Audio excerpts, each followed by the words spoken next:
Welcome everyone to APA Language and Style, and this is part of our Writing with APA workshop series.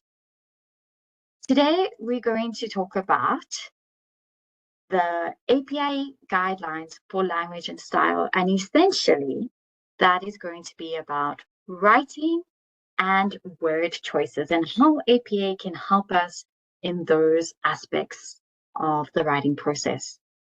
So let's do a quick review of last week. Last week, we learned that if you follow formatting guidelines, it helps you produce a cohesive, clear, and professional document that is easy for your reader to follow.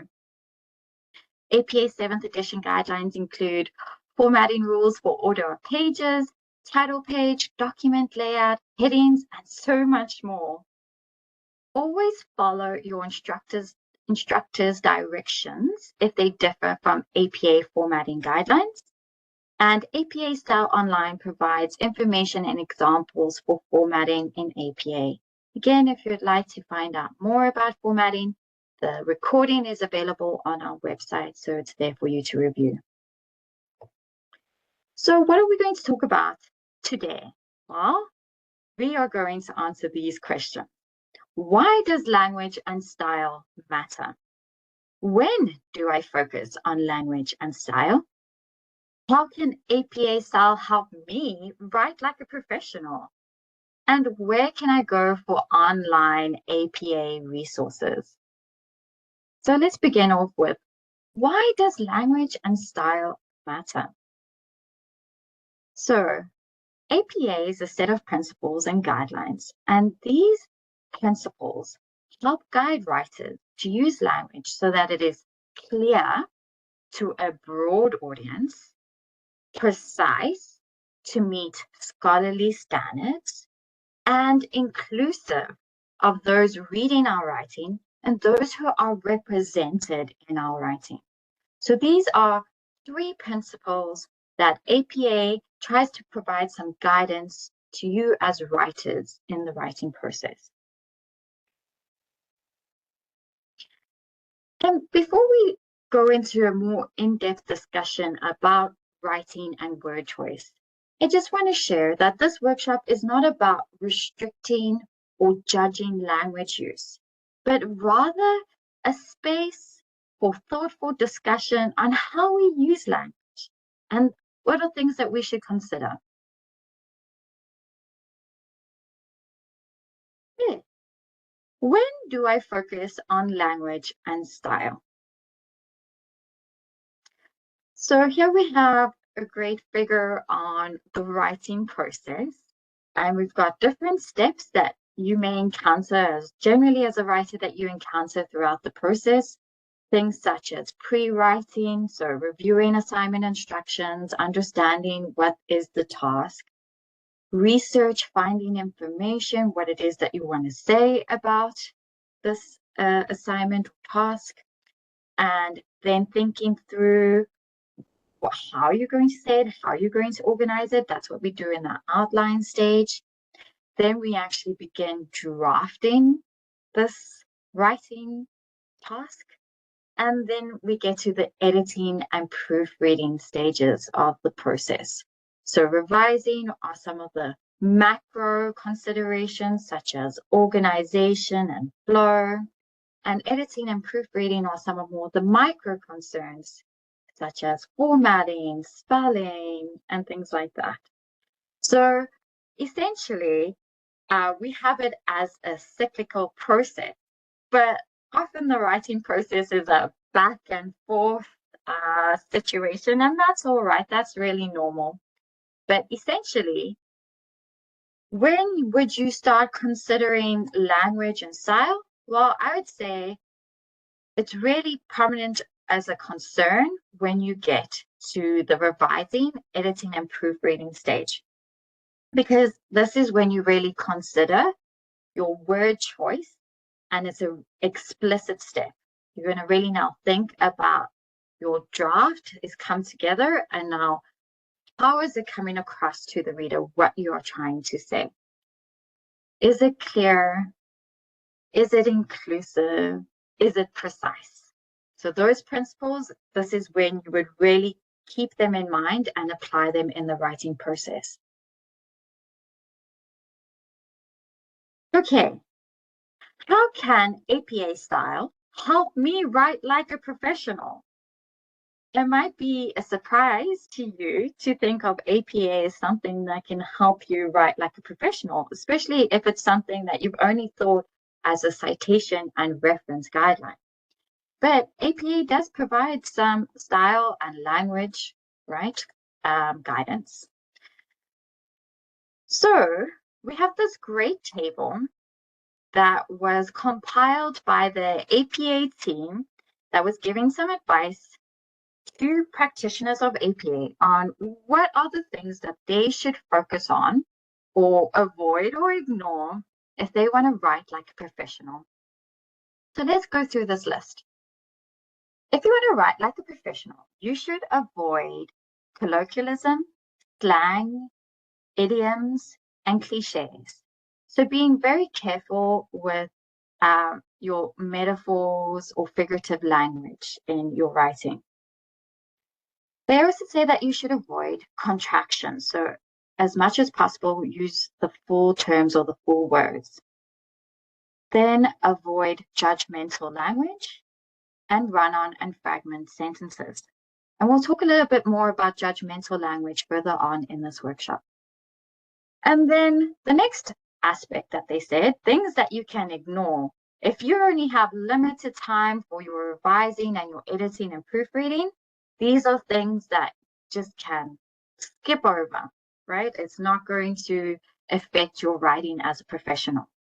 And these are things such as split infinitives, beginning sentences with conjunctions, ending sentences with prepositions, and person pronouns. So in the past, there used to be really strict grammatical guidelines about some of these conventions. But these guidelines or conventions are no longer so strictly applied about things like split infinitives, placement of conjunctions and prepositions. So most readers will not be concerned about that. Again, if you are aware of your instructor's preferences and they have highlighted this as a concern, then perhaps this isn't something you'll ignore. But generally, for your writing, these are things that the general reader will not find as that will impact their readability of what you are trying to convey. So we have person pronouns highlighted. Let's quickly talk about that. So when we say person pronouns, this is how you identify or the perspective or the point of view that you present in your writing. So we have first person, second person, and third person point of view or perspectives. APA provides guidance on the different point of views and which ones they would recommend or not for use in an academic writing context. So first of all, let's talk about first person. Often we might have been told in the past that as a writer, you should never refer or use the first person point of view. So you should never use I or we. And APA strongly encourages writers to do the opposite, to use first person pronouns. They find, so APA advocates that first person pronouns actually encourage and increase readability. So they avoid ambiguity because the reader knows who you are referring to. So we'll talk a little bit more about that because the contrast to that often was the third person point of view. So the third person point of view is when you did not identify yourself, you tried to be more objective and you used something to replace yourself. So the author or the authors or the researcher, right? This was to talk about it in a more objective sense without bringing in the personal the person into the writing. So some fields and disciplines still encourage the use of third person. So fields such as the sciences or the engineering, they prefer that there's more of an objective tone and keep the focus on what is being said and the material rather than on the author. So in those disciplines, it's still encouraged that you use a third person point of view. So keep in mind, what is the discipline you're in and what are the conventions?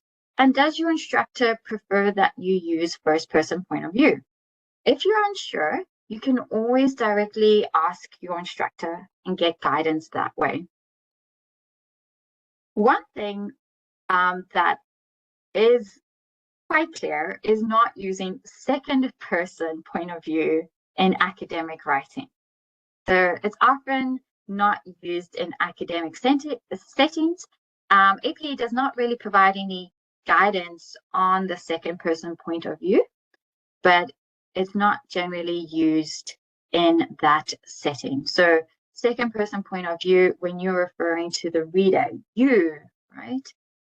You should know this, or you as this and this are aware of. So in essence, first person point of view, depending on the discipline, is generally encouraged, whereas second person point of view is not often used in academic settings, and third person point of view may be used if you're in the sciences or engineering. I also do want to include that if you use they in the singular form, this is endorsed by APA, and this makes your writing more inclusive, right? And it helps writers avoid making assumptions about gender.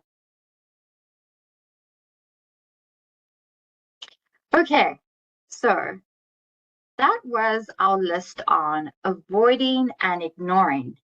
Now let's focus on what you should do in order to write like a professional.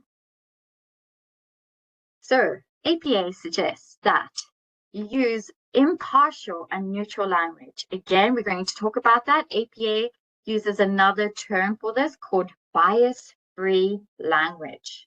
And our next section of the workshop is just going to be on bias-free language. So in addition to that, what else should you use in order to write like a professional?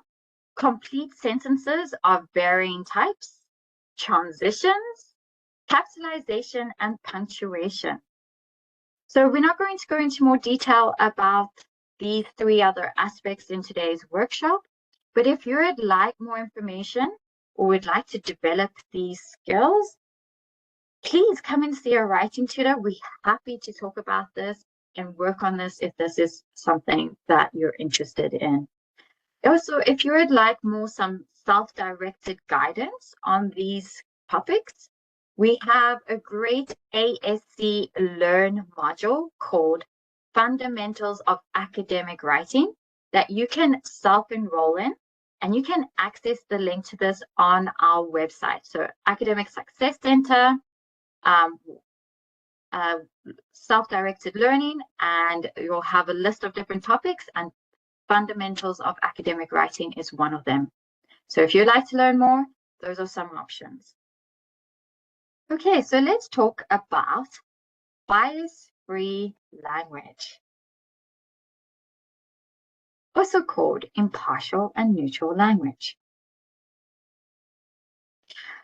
Okay, so APA provides quite a bit of guidance on how we can talk about people and do so in a respectful and considerate way.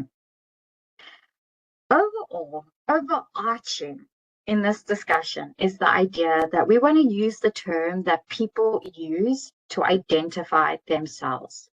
But there are some things to consider within this overarching idea. So, as people change, and so as time progresses, so does language. So a term that may have been acceptable in the past may not be so at this time. So that's also something to think about. Other times, a term may be appropriate for people within a group only.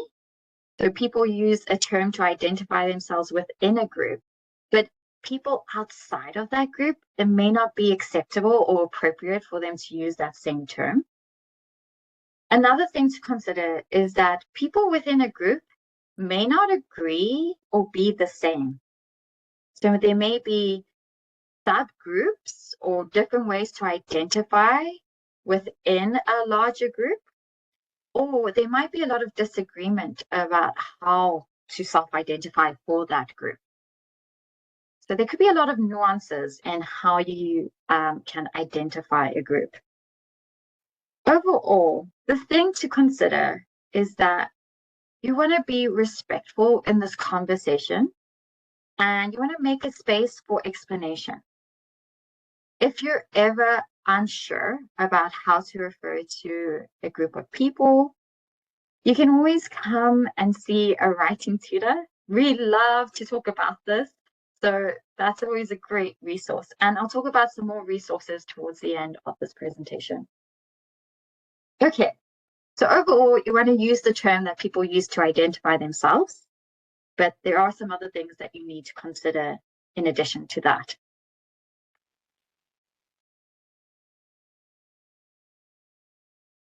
So, number 2, when we talk about people, there's different ways that people would identify, and they might identify based on a certain ability or difference or different aspect of themselves. So they might focus on their identity based on their ability or their neurodiversity or their age or body size and weight or gender, whether they are pregnant or not, their sexual orientation, their socioeconomic status, racial and ethnic identity, or might be based on a historical context that they identify themselves. Intersectionality is a term that means when there is a range of these different aspects of a person's identity that come together to really talk to how they identify themselves. So a person can have a range of aspects that they are using to self-identify. And this is where it might be a good place to have a conversation and ask people, how would you like me to represent you in my writing? So this is particularly true if you're doing any kind of interviews, so any assignments that require interviews or some research or qualitative analysis. This might be something you really need to consider, is how are you going to identify these people that you spoke with and are now representing in your research. Okay, a third thing to consider when you are talking about people, and this is quite a key one, and that is, are you going to talk about the person first or identity first language or nouning language? So both person first and identity first language can be appropriate and respectful. So over here we have some examples. So for person first language, we'll look at the first line, the first example, people with autism. So this is how you could identify a certain group. You could go people with autism. If you wanted to go with identity first, you would go with that aspect that they are using to self-identify, such as autism. So here we've got autistic people. That is now an identity first way to identify this group. Or you could use nouning language, such as autistics.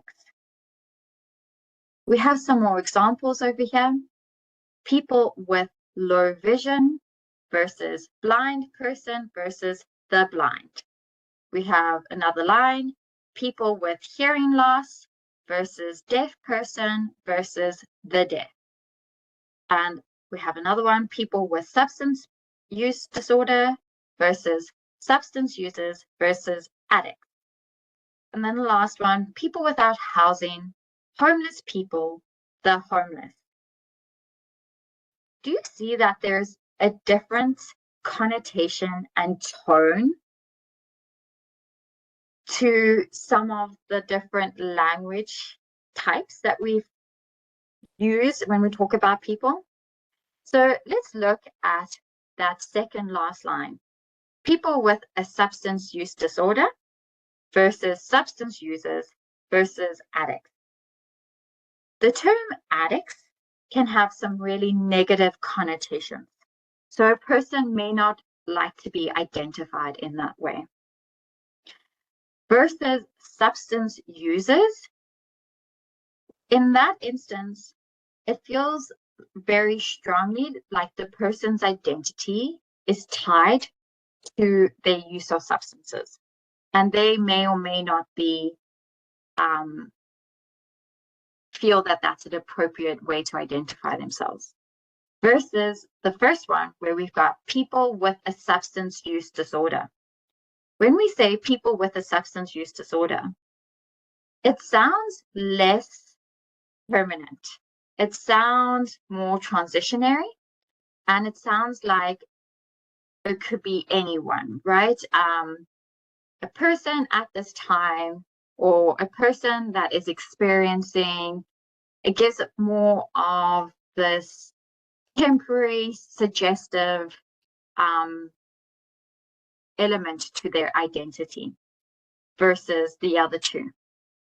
So again, these are some of the subtleties of word choice and language that you can consider at this stage of your revision and proofreading and editing. And really think about, how are you representing these people in your writing or these groups? And if you have further knowledge about whether this is how they would like to be represented.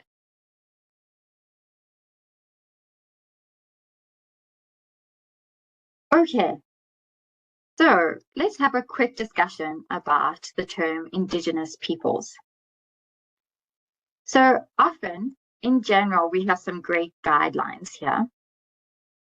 Rather always use people or nation than tribe. Tribe may have negative associations and is a term that has been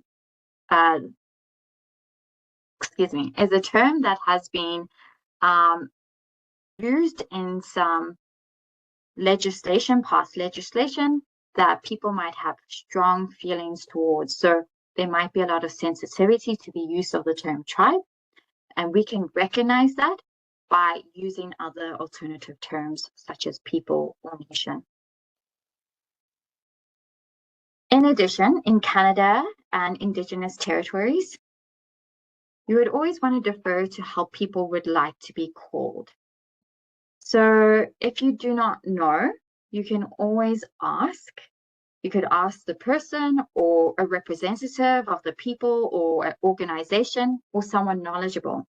Remember that the key point is that you're engaging in a respectful conversation and acknowledging that the person might want to be referred in a different, might want to be identified in a different way. And then when referring to the collective term, rather use Indigenous peoples than Indigenous people. Why is this important? Because Indigenous peoples is capitalized. So we have the I capitalized and the P capitalized. And we also then have the recognition of plurality. So instead of just people, we have peoples. And this recognizes that there are many different identities or nations within this larger grouping or this larger identity. So it's one way to recognize that there might be Inuit, Métis, and other groups identified within this term. And then, when possible, always specify the nation or the people. So for example, if you are talking about an Inuit group, rather than using Indigenous peoples, use Inuit. Or if you're talking about First Nations people, rather use that than just First Nation. So this is one way in which you can be specific if you have that information that's talking to one group in particular. If you would like more information about how to talk about how to be respectful and engage in this discussion of language and word choice when it comes to Indigenous terms and representing and talking about Indigenous people in your writing, I highly recommend Elements of Indigenous Style by Dr. Gregory Younging, a guide for writing by and about Indigenous peoples. I provided the permanent link to it that you can use to find this resource in our library. So it's a great resource. It's a very short read, and there's some easy and quick to understand and easy to follow guidelines on how we can engage in this conversation respectfully. Okay, so again, if you would like to find more information on how to use APA and how to get some more guidance from APA on language and style, APA Online or the APA website has some more resources, and you can find it on their webpage. Again, there's 3 different areas you could go under style and grammar guidelines. If you want to learn more about the mechanics, such as punctuation, spelling, capitalization, you can go to the mechanics of style. If you want to learn more about grammar, you can go to that section of the website. And then again, if you want to have a broader view of some of the things we just touched on today in our bias-free language, there's so much more content available on the APA style website on bias-free language. Great, so in summary, today we spoke about APA language and style guidelines, which allow for clear, precise, and inclusive writing.